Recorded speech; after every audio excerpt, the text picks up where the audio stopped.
11 सितंबर 2001 का हमला दुनिया कभी नहीं भुला सकती। यह एक ऐसा दिन था जिसने न केवल अमेरिका को बल्कि पूरी दुनिया को हिलाकर रख दिया। उस दिन आतंकवादियों ने 4 हवाई जहाजों को हाईजैक कर लिया था। ये आतंकवादी एक सुनियोजित योजना के तहत काम कर रहे थे, जिसका उद्देश्य था अधिक से अधिक तबाही मचाना। उन्होंने उन जहाजों को world trade centre towers, pentagon और पेंसिल्वेनिया के एक मैदान में गिरा दिया था।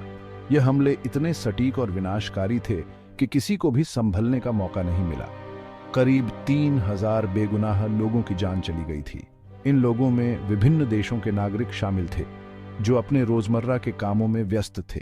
दुनिया ने उस भयानक मंजिर को देखा जब अमेरिकी ताकत का प्रतीक ट्विन टावर्स मलबे में तब्दील हो गया। यह दृश्य इतना भयावह था कि इसे देखने वाले लोग आज भी उस दिन को याद कर सिहर उठते हैं। इन हमलों का मास्टरमाइंड ओसामा बिन लादेन था, जिसने इस योजना को अंजाम देने के लिए वर्षों तक तैयारी की थी। जो आतंकवादी संगठन अल-कायदा का सरगना था। अल-कायदा ने पहले भी कई हमले किए थे, लेकिन 9/11 का हमला सबसे बड़ा और सबसे विनाशकारी था। एक अमीर सऊदी परिवार में जन्मे बिन लादेन ने अमेरिका के खिलाफ जंग का ऐलान कर दिया था। उसने अपने धन और संसाधनों का उपयोग करके एक विशाल आतंकवादी नेटवर्क खड़ा किया। वो अमेरिका को एक बुरी ताकत मानता था जो मध्य पूर्व में भ्रष्ट शासन को समर्थन देता है। बिन लादेन का मानना था कि अमेरिका की उपस्थिति इस्लामी दुनिया के लिए खतरा है। वो अमेरिका को इस क्षेत्र से खदेड़ना चाहता था और एक सख्त इस्लामी खिलाफत स्थापित करना चाहता था। उसका सपना था कि पूरी दुनिया में इस्लामी शासन स्थापित हो। अफगानिस्तान और बाद में पाकिस्तान में अपने छिपने के ठिकानों से बिन लादेन पूरी दुनिया में अल-कायदा के हमलों को अंजाम देता था। उसने अपने अनुयायियों को प्रशिक्षित किया और उन्हें विभिन्न देशों में भेजा। वो पूरी दुनिया के लिए आतंक का चेहरा बन गया था, एक ऐसा चेहरा जिसे देखकर लोग डर से कांप उठते थे। एक ऐसा आदमी जिसकी तलाश दुनिया भर की खुफिया एजेंसियां कर रही थीं। उसकी गिरफ्तारी या मौत के लिए कई देशों ने अपने संसाधन झोंक दिए थे। 9/11 के हमलों ने आतंकवाद के खिलाफ वैश्विक जंग छेड़ दी। इस जंग में कई देशों ने अमेरिका का साथ दिया और आतंकवाद के खिलाफ एकजुट हो गए। अमेरिका ने अपने अंतर्राष्ट्रीय सहयोगियों की मदद से अफगानिस्तान और इराक में सैन्य अभियान शुरू किए, जिनका उद्देश्य था आतंकवादियों के ठिकानों को नष्ट करना और उन्हें पकड़ना, जिसका निशाना अल-कायदा और दूसरे आतंकवादी संगठन थे। इन अभियानों में कई आतंकवादी मारे गए और कई को गिरफ्तार किया गया। फिर भी बिन लादेन एक भूत की तरह सायों में छिपा रहा। उसकी तलाश में कई बार खुफिया एजेंसियों को निराशा हाथ लगी। लगभग 1 दशक तक वो एक सुरक्षित घर से दूसरे सुरक्षित घर जाता रहा, जिससे उसकी पकड़ में आना और भी मुश्किल हो गया। उसका ठिकाना एक रहस्य बना रहा। किसी को भी ठीक से नहीं पता था कि वो कहाँ छिपा हुआ है। CIA ने उसे खोजने के लिए बहुत सारे संसाधन लगा दिए, जिसमें अत्याधुनिक तकनीक और मानव संसाधन शामिल थे। हर सुराग का पीछा किया, चाहे वो कितना भी छोटा क्यों ना हो। हर छोटी से छोटी जानकारी को गंभीरता से लिया गया। बिन लादेन को पकड़ना या मार गिराना अमेरिका की सबसे बड़ी प्राथमिकता बन गई। यह एक ऐसा मिशन था जिसे पूरा करने के लिए अमेरिका ने कोई कसर नहीं छोड़ी। ओसामा बिन लादेन की तलाश करीब 1 दशक तक चली। यह एक ऐसा मिशन था जिसने अमेरिकी खुफिया एजेंसियों और विशेष बलों को दुनिया के हर कोने में भेजा। इस मिशन में कई चुनौतियां और असंख्य बाधाएं थीं, लेकिन उनका एकमात्र उद्देश्य था बिन लादेन को पकड़ना। 9/11 के हमलों के बाद अमेरिका ने दुनिया भर में खुफिया एजेंट और विशेष बल तैनात करके उसकी तलाश शुरू कर दी। यह एक अभूतपूर्व प्रयास था जिसमें हजारों लोग शामिल थे जो दिन रात काम कर रहे थे। हर छोटी से छोटी जानकारी को ध्यान से देखा जा रहा था, हर सुराग का पीछा किया जा रहा था। CIA ने अपने विदेशी साथियों के साथ मिलकर अफगानिस्तान के पहाड़ों से लेकर पाकिस्तान के कबीलाई इलाकों तक हर जगह सुरागों का पीछा किया। यह एक कठिन और खतरनाक काम था, जिसमें कई बार जान का जोखिम भी था, लेकिन हर एजेंट और सैनिक ने अपने कर्तव्य को पूरी निष्ठा से निभाया। उन्होंने पकड़े गए अल-कायदा के गुर्गों से पूछताछ की, इंटरसेप्ट किए गए संदेशों का विश्लेषण किया और सैटेलाइट तस्वीरों की छानबीन की। हर जानकारी को ध्यान से देखा जा रहा था, हर सुराग को जोड़ा जा रहा था ताकि बिन लादेन तक पहुंचा जा सके। बिन लादेन की तलाश में कई चुनौतियां थीं। यह एक ऐसा मिशन था जिसमें हर कदम पर नई बाधाएं थीं, लेकिन हर चुनौती का सामना किया गया, हर बाधा को पार किया गया। वो भेष बदलने और धोखा देने में माहिर था। शायद ही कभी इलेक्ट्रॉनिक संचार का इस्तेमाल करता था और कुछ खास भरोसेमंद संदेश वाहकों पर निर्भर रहता था। उसकी चालाकी और धूर्तता ने उसे पकड़ना और भी मुश्किल बना दिया था। वो अक्सर अपना ठिकाना बदलता रहता था और अक्सर दूर दराज अच्छी तरह से सुरक्षित ठिकानों में रहता था। उसकी हरकतों को ट्रैक करना एक बहुत बड़ी चुनौती थी, लेकिन सीआईए ने हार नहीं मानी। अफगानिस्तान पाकिस्तान सीमा क्षेत्र के दुर्गम इलाके में छिपने के लिए कई जगहें थीं। इन इलाकों में पहुंचना और वहां से जानकारी जुटाना एक बहुत ही कठिन काम था, लेकिन सीआईए ने इसे भी मुमकिन कर दिखाया। मुश्किलों के बावजूद सीआईए धीरे धीरे ही सही लेकिन आगे भी आराच रही थी। हर छोटी से छोटी प्रगति को भी महत्व दिया जा रहा था, क्योंकि हर कदम उन्हें उनके लक्ष्य के करीब ले जा रहा था। उन्होंने बिन लादेन के करीबी लोगों की पहचान की, उनकी आवाजाही पर नजर रखी और उनके संदेशों को इंटरसेप्ट किया। यह एक बहुत ही जटिल और समय लेने वाला काम था, लेकिन हर जानकारी महत्वपूर्ण थी। उन्होंने बिन लादेन के संभावित ठिकानों का एक खाका तैयार किया, उन इलाकों पर ध्यान केंद्रित किया जहां अमेरिका की उपस्थिति कम थी और स्थानीय लोग सहानुभूति रखते थे। यह एक बहुत ही रणनीतिक और सोच समझकर किया गया प्रयास था।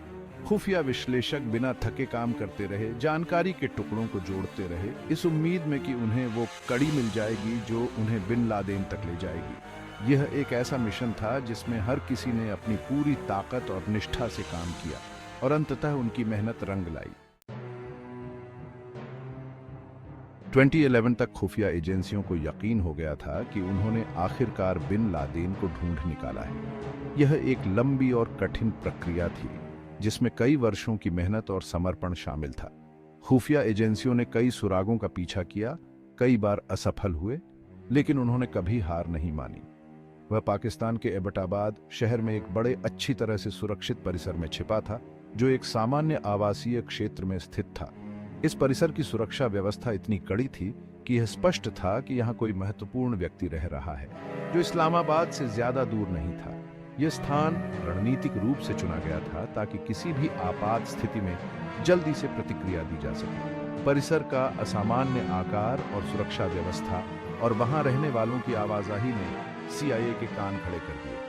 स्थानीय निवासियों ने भी इस परिसर के बारे में कई सवाल उठाए थे, लेकिन उन्हें कभी स्पष्ट उत्तर नहीं मिला। विश्लेषकों ने महीनों तक सैटेलाइट तस्वीरों का अध्ययन किया और बातचीत को इंटरसेप्ट किया, जिससे उन्हें यकीन हो गया कि यही बिन लादेन का ठिकाना है।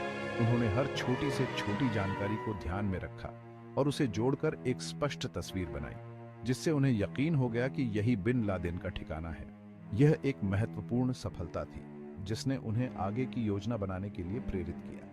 राष्ट्रपति बराक ओबामा ने बिन लादेन को पकड़ने या मार गिराने के लिए एक साहसिक हमले को मंजूरी दे दी। यह निर्णय लेना आसान नहीं था, क्योंकि इसमें कई जोखिम शामिल थे। ऑपरेशन नेपच्यून स्पीयर नाम का यह मिशन अमेरिकी नौसेना की सील टीम 6 को सौंपा गया था, जो अपने कौशल और गोपनीयता के लिए जानी जाती है। ये टीम पहले भी कई खतरनाक मिशनों को सफलतापूर्वक अंजाम दे चुकी थी, जो अपने कौशल और गोपनीयता के लिए जानी जाती है। सील्स ने हफ्तों तक प्रशिक्षण लिया, जिसमें उन्होंने हर संभव स्थिति के लिए खुद को तैयार किया।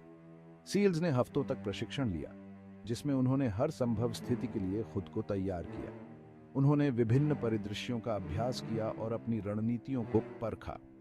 एक गुप्त जगह पर बनाए गए परिसर की प्रतिकृति में अभियान का पूर्वाभ्यास किया। यह प्रतिकृति वास्तविक परिसर के हर विवरण को ध्यान में रखकर बनाई गई थी, ताकि सील्स को किसी भी प्रकार की कठिनाई का सामना न करना पड़े। उन्होंने इमारतों के नक्शे से लेकर दुश्मन के संभावित प्रतिरोध तक हर पहलू का गहन अध्ययन किया।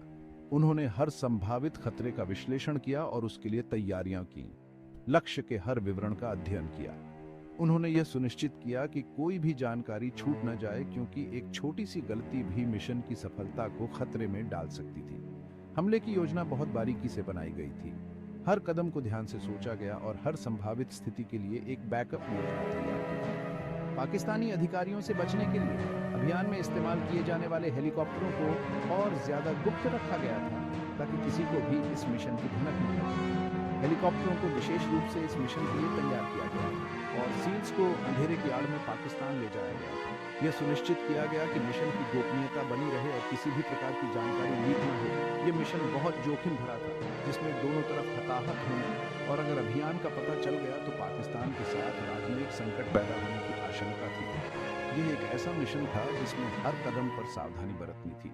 हालांकि ओबामा प्रशासन ने यह मानते हुए जोखिम उठाना उचित समझा कि बिन लादेन को सजा दिलाना बहुत जरूरी है। यह एक ऐसा निर्णय था जिसने दुनिया को दिखा दिया कि आतंकवाद के खिलाफ लड़ाई में अमेरिका किसी भी हद तक जा सकता है। 2 मई 2011 को अंधेरे की आड़ में सील टीम को ले जा रहे 2 ब्लैक हॉक हेलीकॉप्टर एबटाबाद में उस परिसर के पास पहुंचे। यह अभियान तेज और सटीक होना था, जिसमें सील्स को किसी भी प्रतिरोध को कुचलते हुए बिन लादेन को पकड़ना था। हालांकि मिशन में तुरंत ही दिक्कतें आने लगीं। एक हेलीकॉप्टर में तकनीकी खराबी आ गई और वह परिसर की दीवारों के अंदर जा गिरा। इस झटके के बावजूद सील्स ने अपना मिशन पूरा करने के लिए आगे बढ़ना जारी रखा। वे जल्दी से दूसरे हेलीकॉप्टर से बाहर निकले और परिसर की दीवारों को तोड़कर अंदर घुस गए, जहां उनका सामना बिन लादेन के पहरेदारों की गोलियों से हुआ। एक भयंकर मुठभेड़ शुरू हो गई, जिसमें सील्स ने अपने बेहतर प्रशिक्षण और मारक क्षमता का इस्तेमाल करके बढ़त हासिल कर ली। वे हर कमरे की जांच करते हुए और अपने लक्ष्य की तलाश करते हुए व्यवस्थित ढंग से परिसर में आगे बढ़े। सील्स को बिन लादेन के वफादार अंगरक्षकों के कड़े प्रतिरोध का सामना करना पड़ा। परिसर को आसानी से बचाव योग्य बनाया गया था, जिसमें संकरे रास्ते और कई मंजिलें थीं। हालांकि सील्स ऐसी स्थिति के लिए तैयार थे। उन्होंने रात में देखने वाले चश्मे और दबे हुए हथियारों सहित बचाव करने वालों को मात देने के लिए खास रणनीति और उपकरणों का इस्तेमाल किया। उनका उद्देश्य स्पष्ट था: ओसामा बिन लादेन को ढूंढना और उसे मार गिराना।